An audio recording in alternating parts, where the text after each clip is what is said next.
a lot of other issues, and my central issue is how do you rebuild the middle class, and how do we get out of these forever wars? How do you get out of the Ukraine war? The Ukraine war is easy to get out of. I mean, the Russians have been wanting to settle that war from the beginning. Really?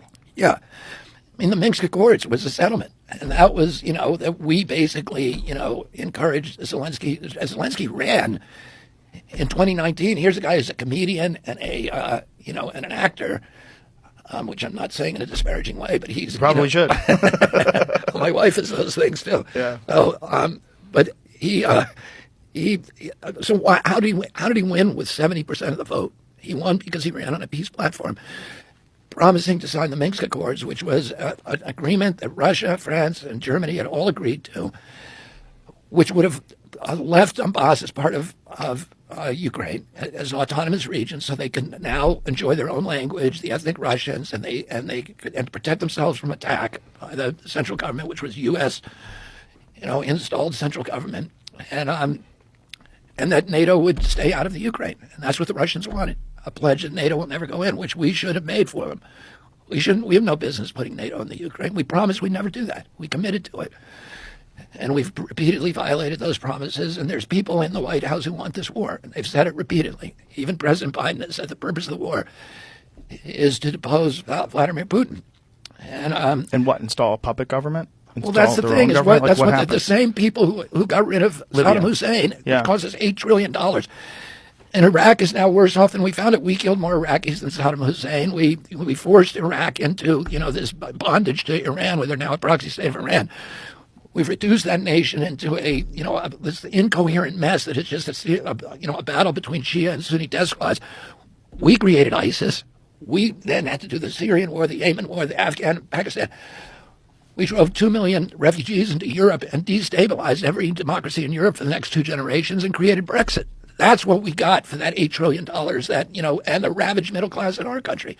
The same people who we thought, the neocons who ran that operation, lied to us about weapons of mass destruction, tricked us into that war, and who we thought were now out of government forever, pariahs, in disgrace. They're now all back in the Biden administration with a new project. And, Lloyd Austin, who's Biden's defense secretary, said the purpose of the war for us is to exhaust Russia and degrade its capacity to fight any place in the world. Well, that's not good for the Ukraine, because the way we're exhausting Russia is by butchering 350,000 Ukrainian kids. I mean, we have turned that nation into an abattoir of death for the flower of Ukrainian youth. In a geopolitical, and I'm not excusing Putin. Putin is a thug, a monster, a gangster who illegally invaded and didn't need to. We need to take responsibility for the provocations which we have, which these neocons have been provoking for over a decade. And by the way, the reason we're in that war is because Americans are good people. And, we were convinced, granted, using these kind of comic book depictions, that they're now, the military-industrial complex is now expert at selling from us this kind of good versus evil, this whole thing that gets us into these wars.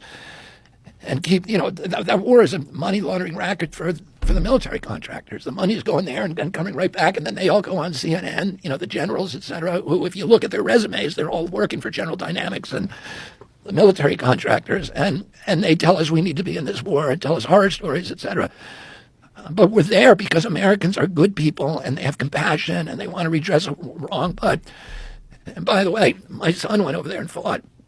Yeah, and he joined, he without telling us, he left law school and a summer job, and he went over there and joined the Foreign Legion and fought as a machine gunner for a special forces unit during the Kharkiv offensive. So, the Ukrainian people, the valor of those people, and the anguish that they're suffering is beyond any description. But we need to look at our role in it, and we need to look for roads to peace.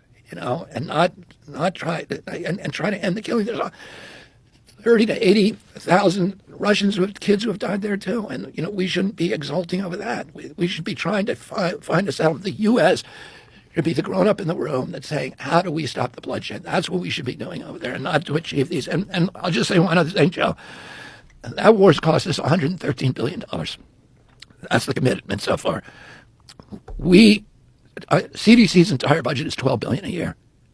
FDA or EPA's entire budget is about $12 billion. We have 57% of our people in this country cannot put their hands on $1,000 to, if they need to, if there's an emergency. 25% of Americans are hungry now.